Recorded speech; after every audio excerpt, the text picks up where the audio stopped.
Hi, I'm Philip Anthony Albertelli, and once again, welcome to The Week in Doubt, a podcast for atheists, agnostics, and whoever. And as strange as it seems, we're already up to episode 8, and some of the recent episodes have had themes to them, whether it was the Shroud of Turin or atheism and morality, or the last episode, which was atheism and the transcendent. This particular episode doesn't have any etched in stone theme, but there were a couple of news stories. One definitely counts as a news story.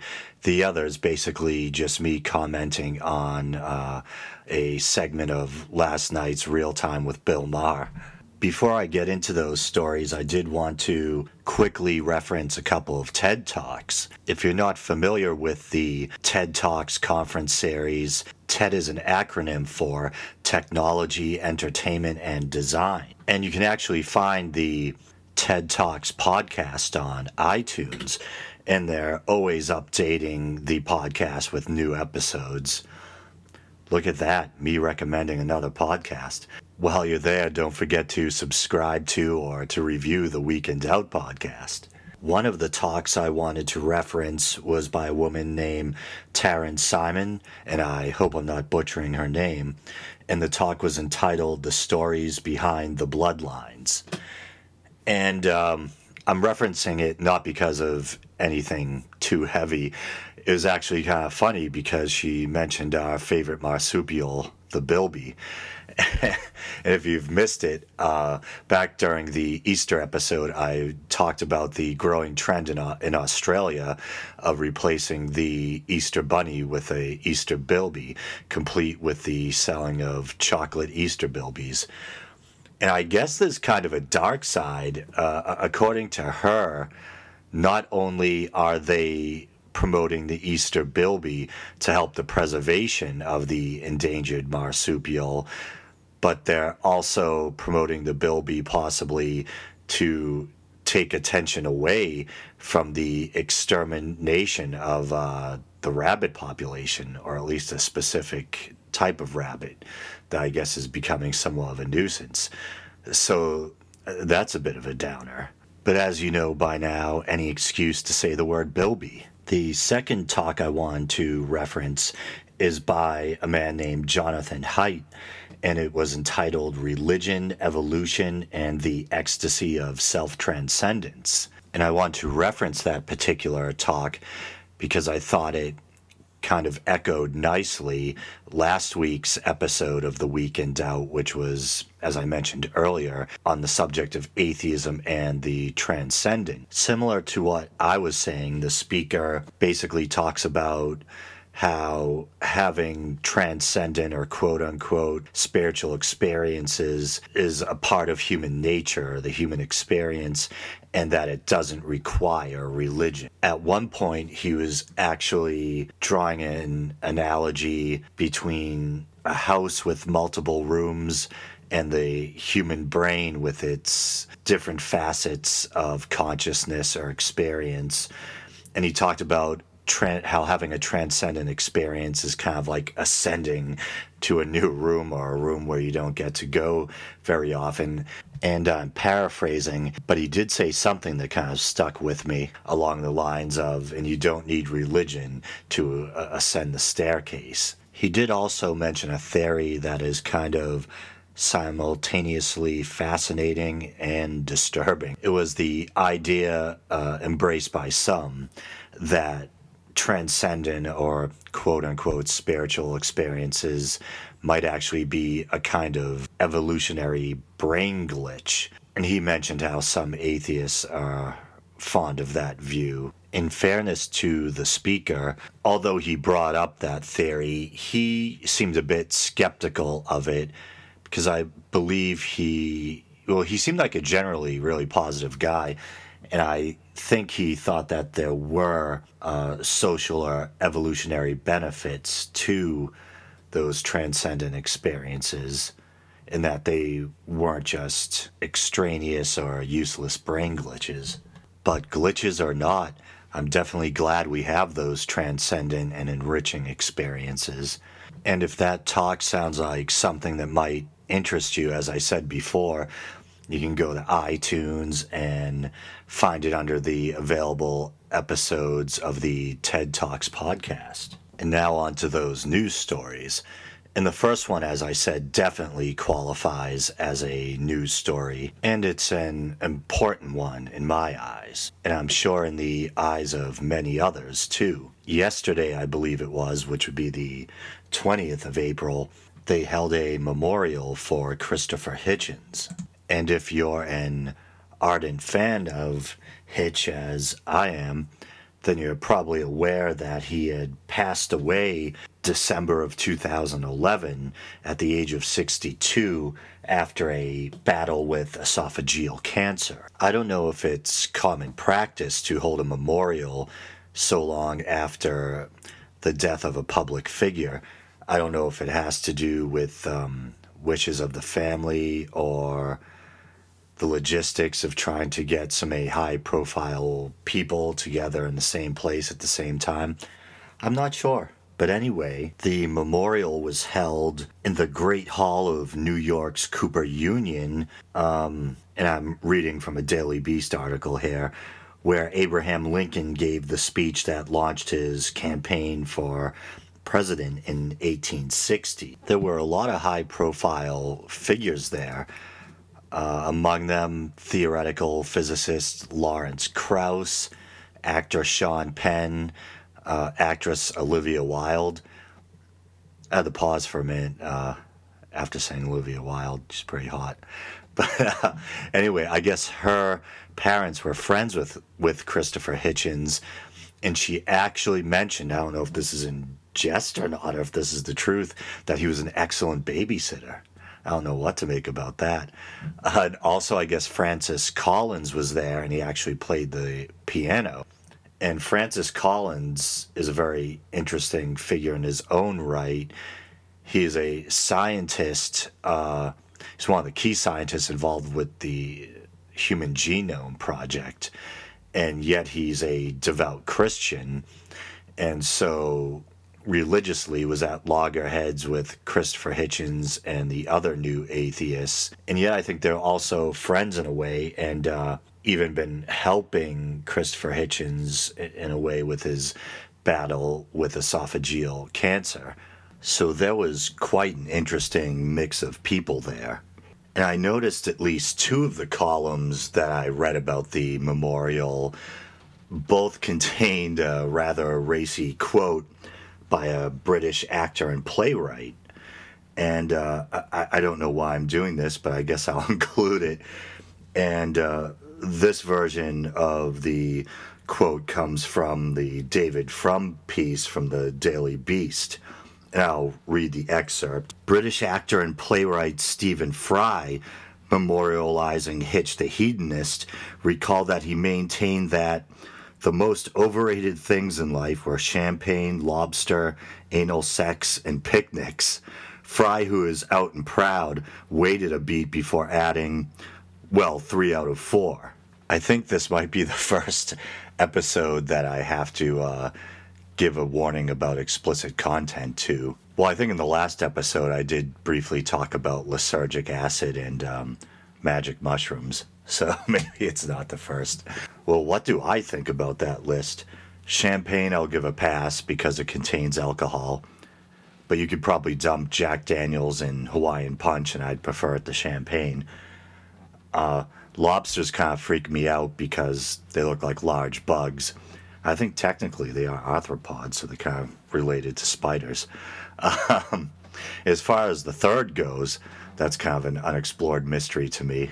So I'll leave that one alone, no pun intended. And the last one, picnics. I think the idea of a picnic repulses me like the idea of sunlight to a vampire.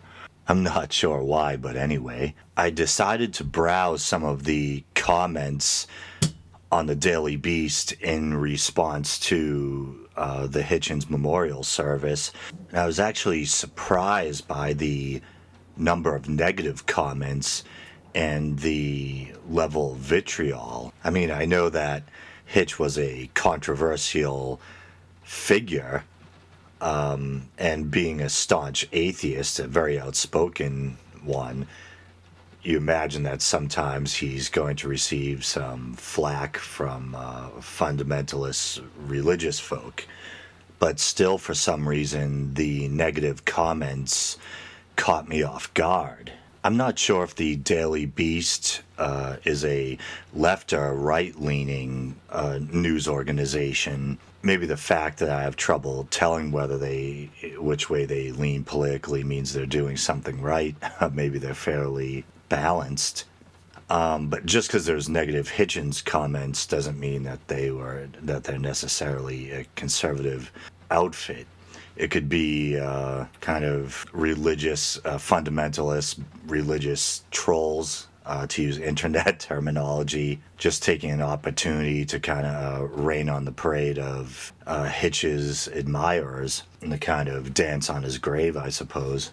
There were some nice pro-Hitchens comments too, don't get me wrong, but there was a lot of kind of scary fundamentalist stuff about how he wasted his life not accepting the salvation of Christ, a lot of stuff about his burning in hell, and even less religious related stuff, just people taking the opportunity to criticize him as a journalist, or his writing style or whatever, when this was supposed to be about his memorial service. So it's kind of I think whether you're criticizing his writing or criticizing him for being an atheist is kind of a strange time to do so.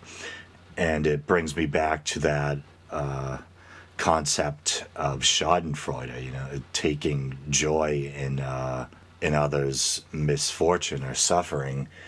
And I guess in the case of religious people, kind of looking their chops at the idea of their enemies or of non-believers roasting in hell for all eternity, it's kind of taking joy in the imagined suffering, the eternal suffering of another. And Hitch actually used to address that a lot. And I remember he used to talk about the early Christian author from the 2nd century, I think, Tertullian, and how he used to talk about how one of the joys, according to Tertullian, of getting to dwell in heaven was that you could look down on the suffering of those in hell for all eternity. And I remember also Hitch used to always recite this certain quote, and to be honest, I'm not sure where it comes from, but it goes, "We are the pure and chosen few, and all the rest are damned. There's room enough in hell for you, we don't want heaven crammed." And I think that aptly sums up that kind of less than attractive attitude of religious folk, when on the surface, with Christians at least, it's supposed to be about forgiveness and redemption and love for your neighbor. And yet there is that kind of creepy, I'm smiling, but at the same time I'm passively, aggressively hoping that you're going to burn in hell for all eternity. Creepy stuff indeed.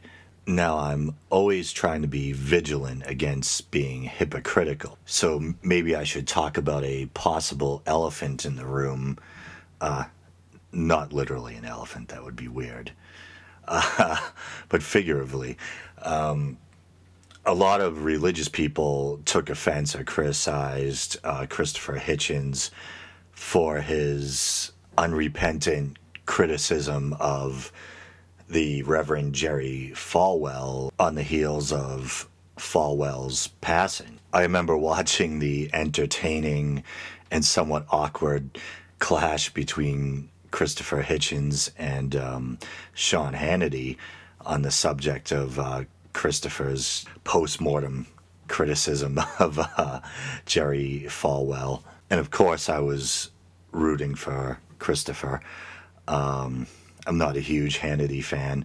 I remember once in a while he would partially win me over when he'd do his little Beyond Belief segment where he'd talk about supernatural things such as Sasquatch or the Chupacabra, neither of which I believe in, but I'm vastly entertained by. Or maybe that doesn't fall into the realm of the supernatural. I guess those are more cryptozoological subjects. Anyway, and of course, Hannity expressed a lot of what seemed to me to be faux outrage over Christopher's comments. So you might ask, if I'm so wounded or indignant about negative comments made about my hero after he's passed, why don't I hold Christopher accountable for his similar treatment of Reverend Jerry Falwell?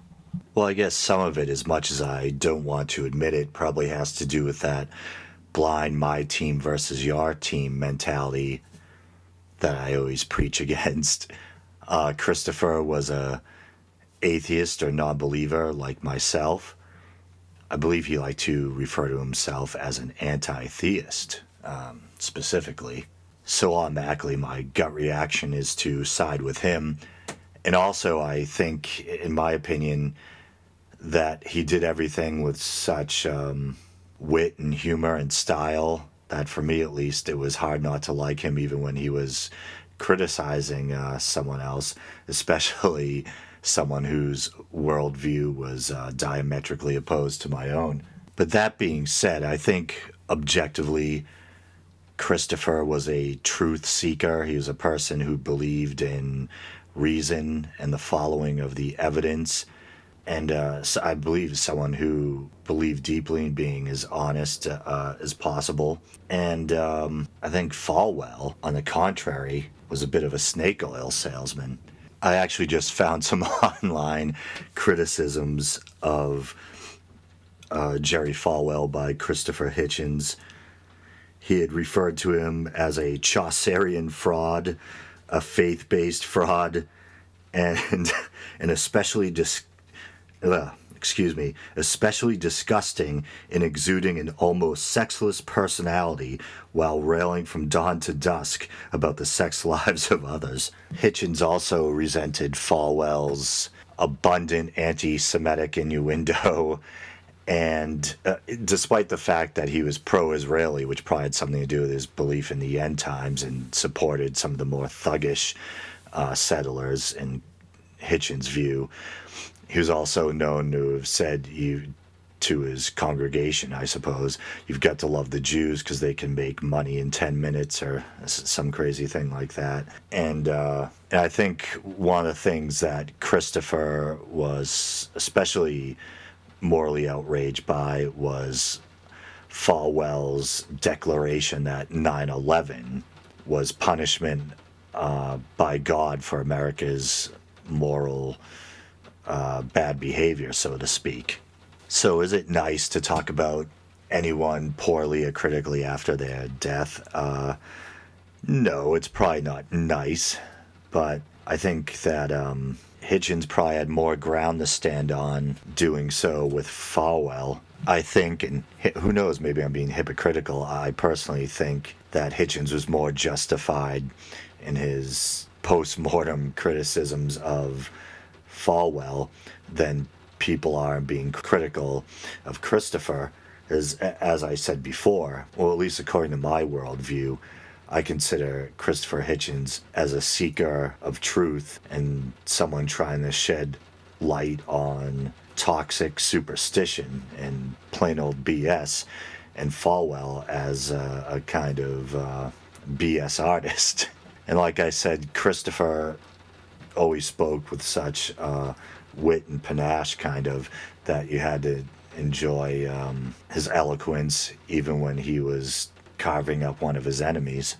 Didn't Falwell also criticize one of the Teletubbies for possibly being gay? I almost forgot about that one. Which one was it?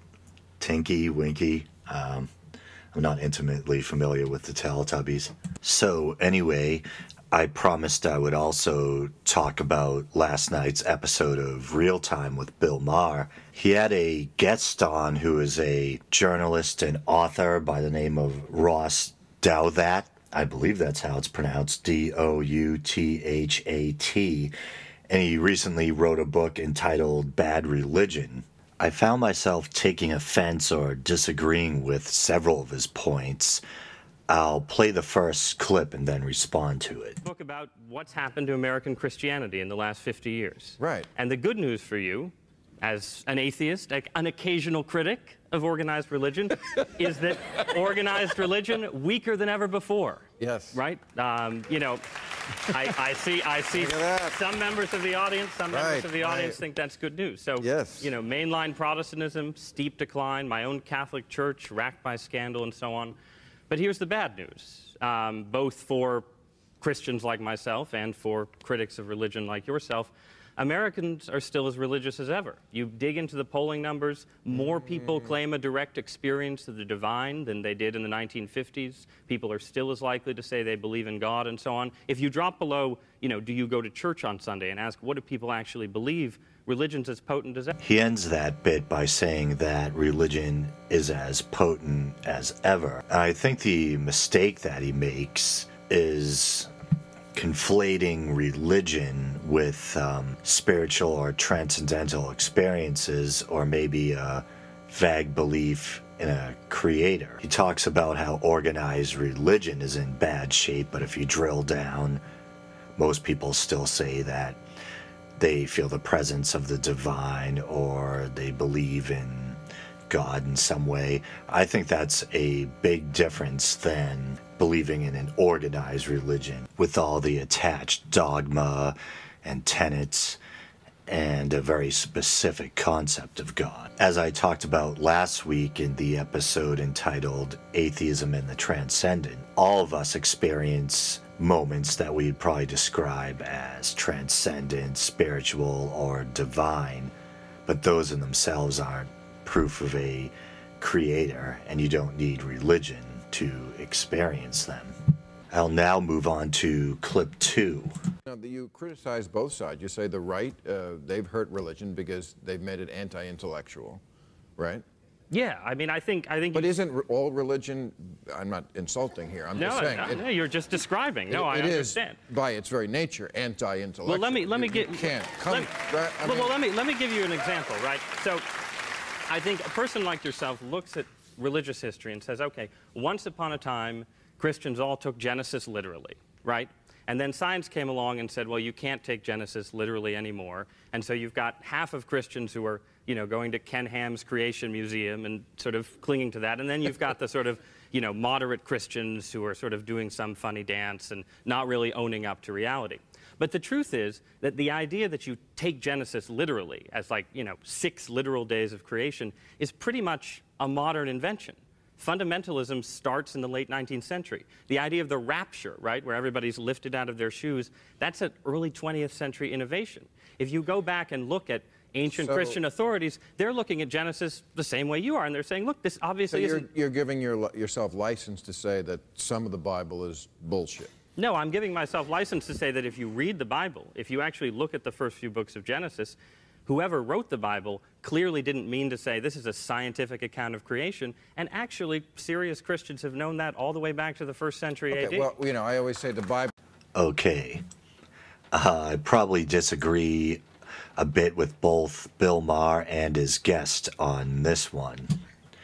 I definitely don't agree that religion is always anti-intellectual, or that it prohibits intellectual endeavor. If you look at some of the great thinkers of the church throughout the centuries, say people like St. Augustine, St. Anselm, Thomas Aquinas, people like that who are undeniably intelligent and intellectual, and I think expended a great deal of mental energies in analyzing and theorizing about their religious beliefs and the dogma of the church. But like I said, I don't necessarily agree with their conclusions, and you can argue maybe somewhat condescendingly that their conclusions might have been different if they were aware of some of the scientific fact and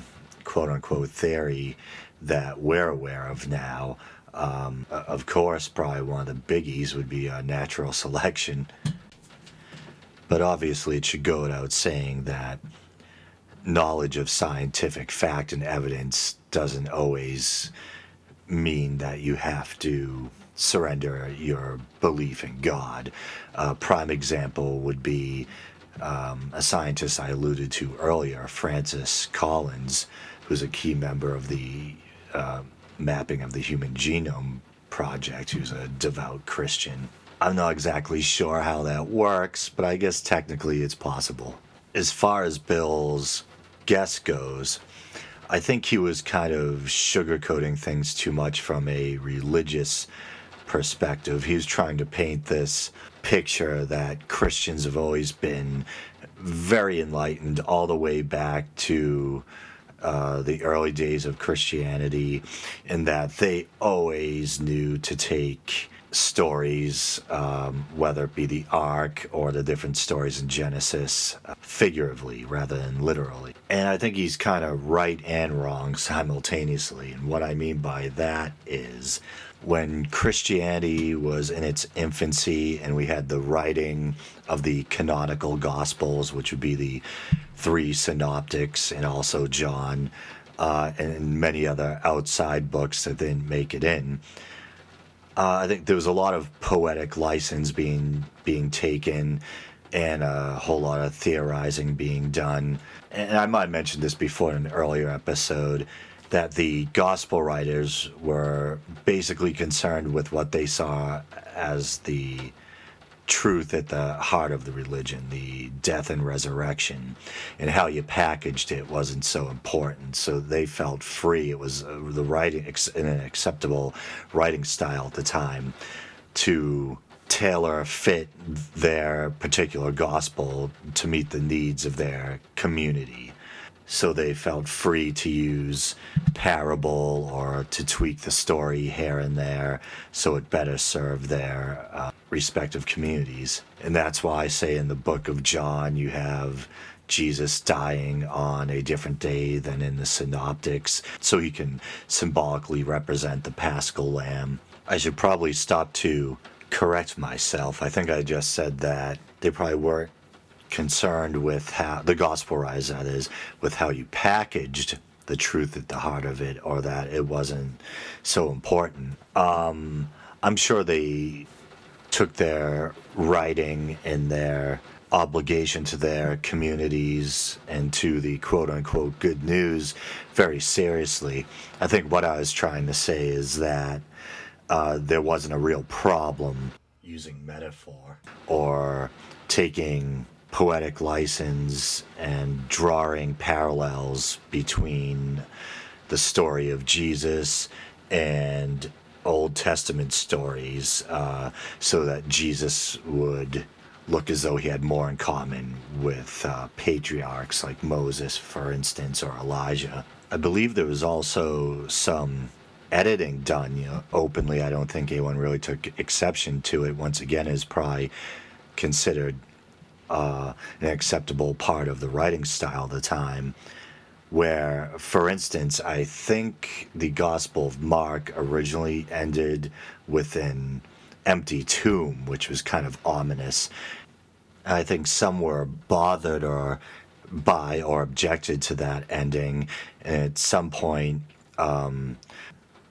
Mark 16, 9 through 20, I think, was tacked on or added on, and they describe some encounters after the resurrection between Jesus and some of the disciples, and in a way that's kind of a more palatable or a happier ending. So I guess what I'm getting at is that, yes, early Christians didn't always insist on taking things literally. But that being said, was that the view of the Old Testament, including the book of Genesis? I know some early church fathers like Augustine did think things like, was the world really created in 7 days, were open to interpretation. But at the same time, someone was definitely taking something pretty seriously. They built a church on all this stuff. There was a Jewish writing style known as Midrash, which was basically where Jewish scribes or scholars would take the liberty of filling in some of the gaps in Scripture and creating new little bits of literature to fill the void. But I'm not sure how literally or figuratively they took the biblical stories as a whole.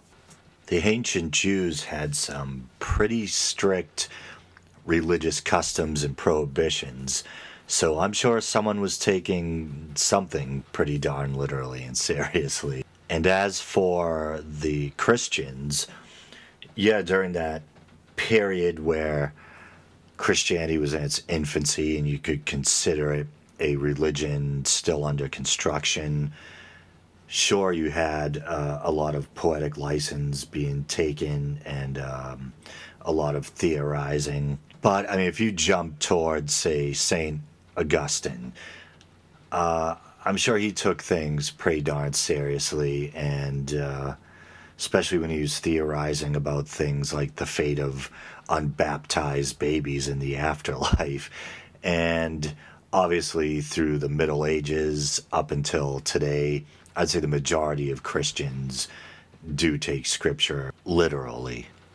And when you get into that cafeteria Catholic approach of religion, whether it's a newer invention or whether, according to Bill's guest, it's something that's been with us all along, you do run into that problem of where does it stop when you get to pick and choose which parts are meant to be taken literally, which parts are meant to be taken figuratively. Where does it end? It's like yanking on a loose sweater thread. Before you know it, you run the risk of the whole thing coming undone.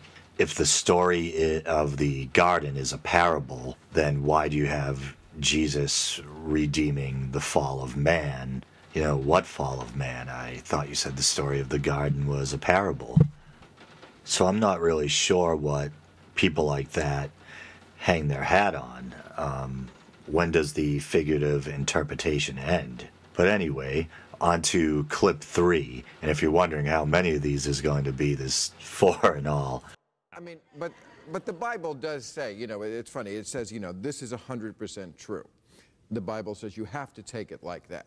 Now, if it's not 100% true, I would say the whole thing falls apart. But okay, let's say it's okay to say the crazy stuff, we don't take that literally. What about the wicked stuff? You know, at the end of Religulous, I say if you belong to a social club that contained as much violence, anti-women, anti-homosexuality, just plain wiping out people, genocide for no reason, you would probably resign from that social club. I think a lot of the question about sort of religious history, right? In part, it comes down to your view of human nature. If you think human nature is, you know, pretty much okay, and then you look at religion, you say, well, here comes this force telling people to believe in their sky fairies and their flying spaghetti monsters and so on, and it's, you know, it's yes, taking people and it's making them kill each other and so on. On the other hand, if you think, as I do, and I think it's borne out by a lot of empirical evidence, that people are mostly pretty shitty to each other most of the time, independent of whether they're religious or not, then you look at religious history and you say, well, wait a minute, okay, yeah, obviously it's justifying genocide here, but people commit genocide without resorting to religion for justification. What's interesting is the moments when religion comes in and lifts up. Oh, man, I think that was the bit that offended me the most.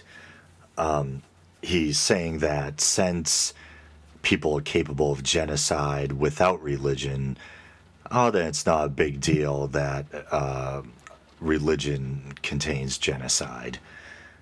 I really don't understand that logic at all. I don't understand condoning examples of wickedness or violence or cruelty in your religious text just because people are capable of those atrocities without religion. That seems to be more than grasping at straws to me. And it seems like he's admitting on some level that, yes, religions are man-made.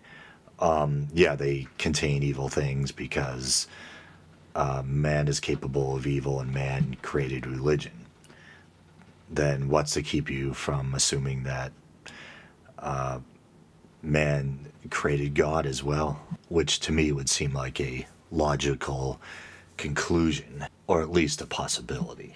I don't necessarily buy into his assumption that people are generally, oh, now I'm really going to have to consider this an explicit podcast, that people are generally shitty to one another, whether or not they're religious.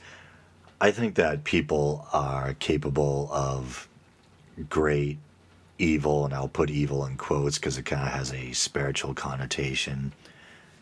But I think generally speaking, at least in my own life, and a lot of you probably agree, yeah, there might be a lot of stress. You might run into jerks, but people are also capable of compassion and empathy.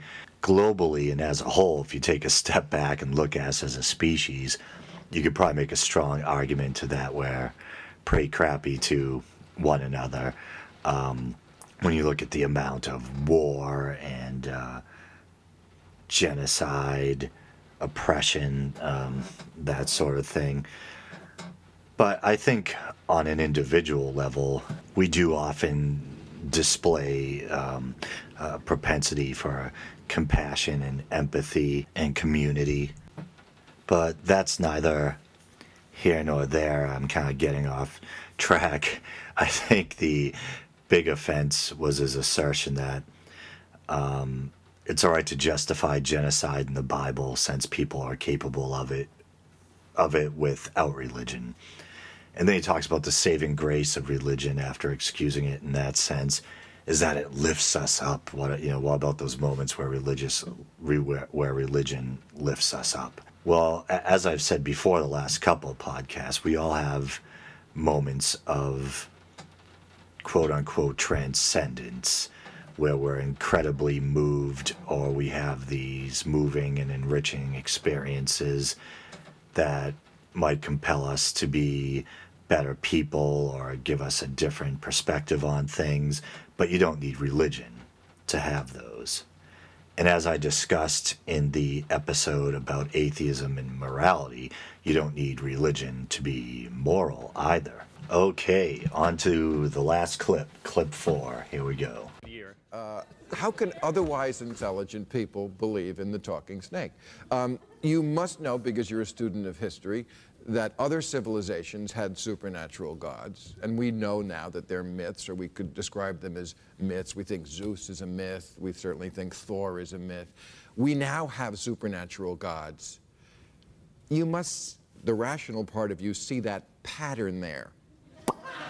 Right. The pattern is the rational part of your mind must see that right, pattern. The pattern is this, right? People find themselves in a mysterious and mysteriously orderly universe. They find themselves equipped with sort of intense moral instincts, and they have religious experiences, and they develop systems that explain those. And over time, Christians think that God, intervenes and sort of reveals himself, and that's why we have sort of progress in religion. But even, I think the point I would make, Bill, is just, you ask how an otherwise intelligent person can believe in something metaphysical. But human beings are believing animals, period. You were talking about secular religions. Even, secular liberals have their, where are human rights, right? What is the idea of universal human rights, if not a metaphysical principle? Can you find universal human rights under a microscope? Is it in the laws of physics? I would say it's in the laws of common sense, which I certainly would not put virgin birth. Thousands of years. But all right, two things. On the one hand, that was a great question on Bill's part to ask if he saw the pattern the parallel between Christianity and modern religions in general and those dead religions of the past that we now call mythologies. And he doesn't really give a good answer. He just kind of explains what a religion is, that it's a pattern or system by which we try to explain things. He doesn't necessarily explain why it's good to believe in one or how you can prove if one is true or not. And then secondly, when he talks about our moral beliefs as kind of evidence of the transcendent, or as transcendent in nature, our views on human rights, etc. I don't know why you necessarily need God to explain those, or why you even have to necessarily consider those as transcendent. As I was speaking about before, morality, we can see examples of it in the animal kingdom. It seems to be instinctual in some way, so I don't really see why we would view our maybe more sophisticated moral ideas and ideals that develop out of that basic morality as divine in nature or transcendent. Very strange. Okay, well, we're about 40 minutes in. I think this might be the longest episode yet. Hopefully it didn't seem like the longest. But I am tired. I'm calling this episode a wrap. So, as always, if you can, please take the time to give us a review on either Podbean or iTunes. If you want to visit the official site, you can go to Palbertelli, that's PALBERTELLI.podbean.com/. Or you can just go to Podbean and search for The Week in Doubt. That long Italian surname's gonna be the death of me. Palbertelli. Anyway. Also, if you want to be a mensch, how you like my Yiddish, you can go and like us on Facebook. Just go to Facebook and look for The Week in Doubt. All right. As always, thank you for listening.